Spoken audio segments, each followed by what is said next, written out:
What's up guys? Today we're gonna do a little mini deep dive on how I design my press-on sets. Woo! So let's go.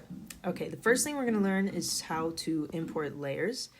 I have a little set of fingers that I really like using when I design these sets, so I'm gonna copy that, go back to what I'm using right now, select the wrench option, and then paste it. So those are the little fingies that we're gonna use just for fun. You don't really need them, but I like having them. Okay, this tip is really cool because it's just so useful in like literally everything. If you want to draw something smoothly, you can increase the stabilization. That's all you got to do. Then you can copy paste whatever you drew. So I'm drawing a nail here.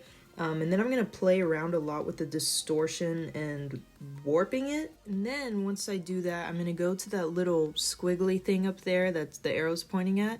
And then I'm going to select copy. Once you do that, it's going to show up in a new layer. So all you have to do is go to that little clicker button up there that's highlighted and drag it down to wherever you want. Then after this, I'm going to do the exact same thing for all the rest of the nails. I'm just going to copy paste everything that I do and then play around again with the distortion and the warping so that I can get the perfect shape, even though this is a sketch. But if you're a perfectionist and also extremely neurotic like me, there's not really such thing as a sketch. I mean, come on. Okay, ombres. So to make an ombre or any type of blur in general, you're gonna go to that little magic wand thing in the top that I'm gonna point to eventually, and then select Gaussian blur, and then you're gonna use your pen and drag it either left to right to increase or decrease the blur.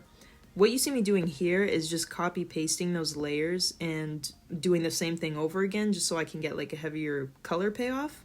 And there you go. Now what I'm going to do is move things around because I'm going to put a character on all three of those nails, and I need to know what specific parts are going to go on each nail. I'm going to put them right next to each other so that there's no space in between. So there's the inspiration that I'm using for this set. It's a, what do you call this? A piece? It's a piece by a tattoo artist that I follow, Recurring Entropy Tattoo. Oh my god, I could spend hours on her page just looking at her stuff, but she does a lot of creepy, weird, sexy things, and I love it. And also big boobs. We love that. So what I'm doing right now is just cutting out all of the parts that I don't want. Again, this is so nitpicky. Like, I would not really do this if I was just creating a set for a customer. But basically, I'm just using the freehand option to select all the parts that I don't want. And then I go to the wrench that is not highlighted. It's the one that's the leftmost little icon up there. And then I select cut.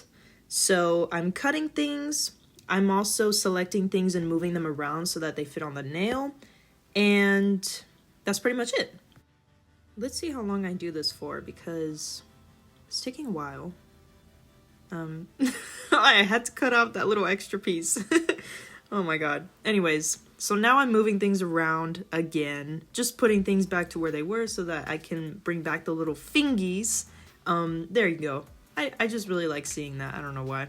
But now I'm just doing some random stuff, random little embellishments. I did some calligraphy there, and then clouds. Okay, this is my favorite thing. So there's a little option called rainforest. It's a type of paintbrush that you can use. And obviously, if the clouds were green, they would look like trees. But they look like clouds because I put them in white. Awesome. Yeah, so now I'm just doing little sparkles and stuff. Yeah, I have nothing really to add here, so let's just watch what I do. Okay.